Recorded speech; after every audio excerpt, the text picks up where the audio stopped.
Synthetic chemicals and food system creating health burden of 2.2 trillion a year, report finds. Scientists issue urgent warning about chemicals found to cause cancer and infertility as well as harming environment. Scientists have issued an urgent warning that some of the synthetic chemicals that help underpin the current food system are driving increased rates of cancer, neurodevelopmental conditions, and infertility, while degrading the foundations of global agriculture.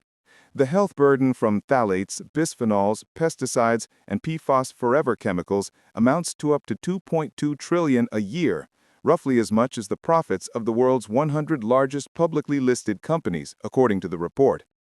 Most ecosystem damage remains unpriced, they say, but even a narrow accounting of ecological impacts, taking into account agricultural losses and meeting water safety standards for PFAS and pesticides, implies a further cost of $640 billion.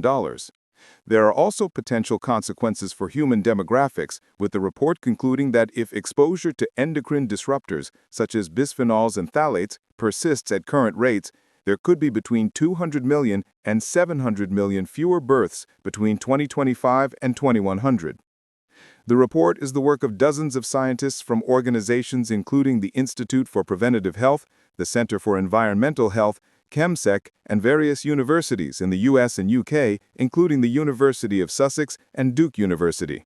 It was led by a core team from Systemic, a company that invests in enterprises aimed at fulfilling the UN's Sustainable Development Goals and the Paris Agreement on climate change. The authors said they had focused on the 4 chemical types examined because they are among the most prevalent and best studied worldwide, with robust evidence of harm to human and ecological health. One of the team, Philip Landrigan, a pediatrician and professor of global public health at Boston College, called the report a wake-up call. He said the world really has to wake up and do something about chemical pollution. I would argue that the problem of chemical pollution is every bit as serious as the problem with climate change. Human and ecosystem exposure to synthetic chemicals has surged since the end of the Second World War, with chemical production increasing by more than 200 times since the 1950s and more than 350,000 synthetic chemicals currently on the global market.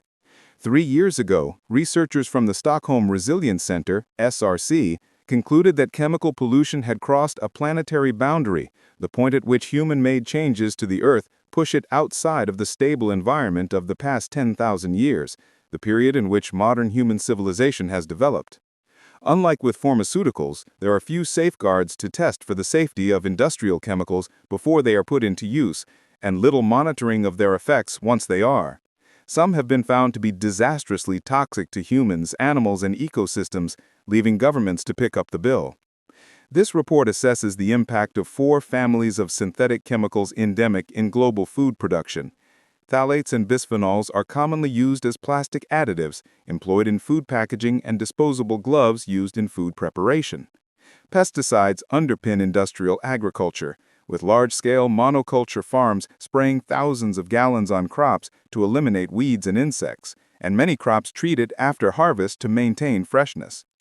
PFAS are used in food contact materials, such as greaseproof paper, popcorn tubs, and ice cream cartons, but have also accumulated in the environment to such an extent they enter food via air, soil, and water contamination.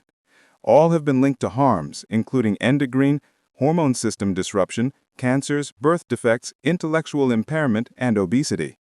Landrigan said that during his long career in pediatric public health, he had seen a shift in the conditions affecting children. The amount of disease and death caused by infectious diseases like measles, like scarlet fever, like pertussis has come way down, he said. By contrast, there's been this incredible increase in rates of non-communicable diseases. And of course, there's no single factor there. But the evidence is very clear that increasing exposure to hundreds, maybe even thousands of manufactured chemicals is a very important cause of disease in kids. Landrigan said he was most concerned about the chemicals that damage children's developing brains and thus make them less intelligent, less creative, just less able to give back to society across the whole of their lifetimes. And the second class of chemicals that I really worried about are the endocrine-disrupting chemicals, bisphenol would be the classic example, that get into people's bodies at every age, damage the liver, change cholesterol metabolism, and result in increased serum cholesterol, increased obesity, increased diabetes, and those internally to increase rates of heart disease and stroke.